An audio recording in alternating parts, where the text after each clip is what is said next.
Bismillahirrahmanirrahim. Assalamualaikum warahmatullahi wabarakatuh. Alhamdulillahilladzi hadana li hadza wa ma kunna linahtadiya laula an hadana Allah. Asyhadu an la ilaha illallah wahdahu la syarika lah wa asyhadu anna Muhammadan 'abduhu wa rasuluh. Allahumma shalli wa sallim wa barik ala Muhammadin wa ala alihi wa ashabihi wa man tabi'ahum bi ihsanin ila yaumiddin. Amma ba'du.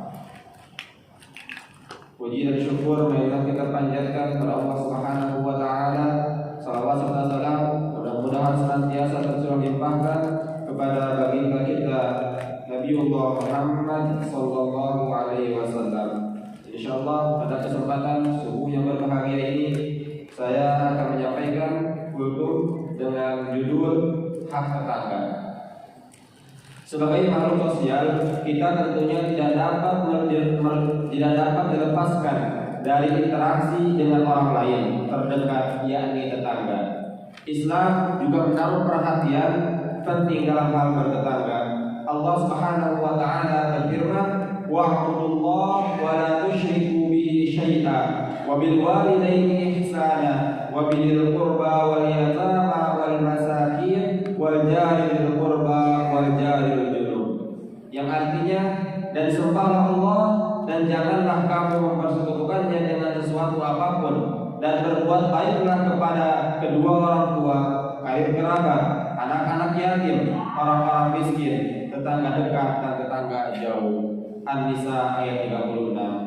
Rasulullah sallallahu alaihi wasallam pernah bersabda bahwa siapa yang berbuat jahat kepada tetangga, maka ia termasuk golongan orang yang tidak beriman. Ini sebagaimana diriwayatkan Abu Hurairah radhiyallahu anhu, wallahi la yu'minu, wallahi la yu'minu, wallahi la yu'minu. Qila wa man ya Rasulullah? Qala man la ya'manu jaruhu bawa iqahu. Yang artinya, demi Allah tidak beriman, demi Allah tidak beriman, demi Allah tidak beriman. Ditanyakan kepada beliau, siapa yang tidak beriman wahai Rasulullah? Beliau bersabda, yaitu orang yang tetangganya tidak merasa aman dengan kejahatannya. Hadis riwayat Muslim. Hal senada juga diutarakan Abu Hurairah radhiyallahu anhu. Kembali dalam redaksi yang berbeda, maka yu'minu billahi wal yawmil akhir fala yu'zi jarahu wa man kana yu'minu billahi wal yawmil akhir falyukrim dhaifahu wa man kana yu'minu billahi wal yawmil akhir falyaqul khairan aw liyasmut. Barang siapa beriman kepada Allah dan hari akhir, janganlah ia mengganggu tetangganya. Barang siapa beriman kepada Allah dan hari akhir, hendaknya ia memuliakan tamunya. Dan barang siapa beriman kepada Allah dan hari akhir, hendaknya ia berkata baik atau diam. Hadis riwayat Bukhari. Bahkan kita tidak akan masuk surga jika berbuat buruk kepada tetangga. Dalam riwayat Muslim disebutkan, la yadkhulul jannata man la ya'manu jaruhu bawa'iqahu. Tidak akan masuk surga orang yang tetangganya tidak aman dari kejahatannya. Hadis riwayat Muslim. Malaikat pun mewasiatkan tentang berbuat baik kepada tetangga. Ibnu Umar dan Aisyah radhiyallahu anhu berkata, Nabi sallallahu alaihi wasallam bersabda, "Mazala Jibril yusini bil jar hatta zanantu annahu sayuwarithu." Jibril senantiasa mewasiatkanku untuk berbuat baik terhadap tetangga hingga aku mengira ia akan mewarisinya. Hadis riwayat Bukhari.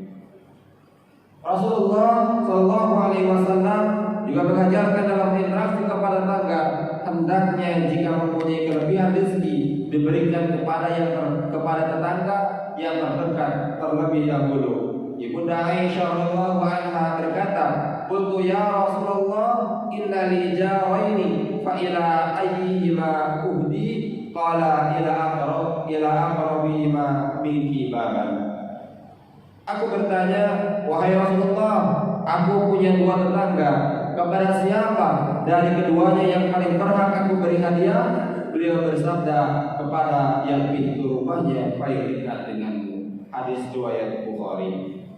Di dalam Islam, tetangga memiliki hak. Allah Subhanahu wa taala dan Rasulullah sallallahu alaihi wasallam telah memerintahkan untuk menunaikan hak-hak tetangga serta menjadikan berbuat baik kepada tetangga merupakan tanda kesempurnaan iman seseorang.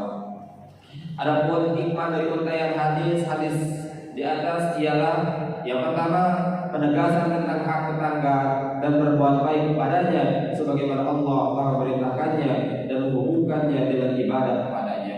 Yang kedua, diharapkan menyakiti tetangga dan ancaman keras terhadapnya karena termasuk dosa besar. Yang ketiga, memuliakan tetangga merupakan salah satu sebab masuk surga.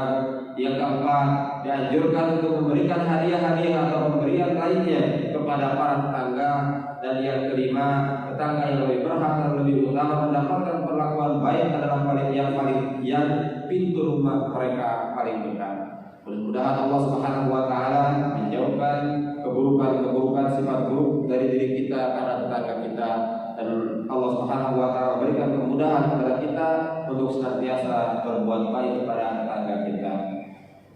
Mari kita tutup dengan doa kifaratul majelis. Subhanaka Allahumma wa bihamdika asyhadu an la ilaha illa anta astaghfiruka wa atubu ilaik. Assalamualaikum warahmatullahi wabarakatuh.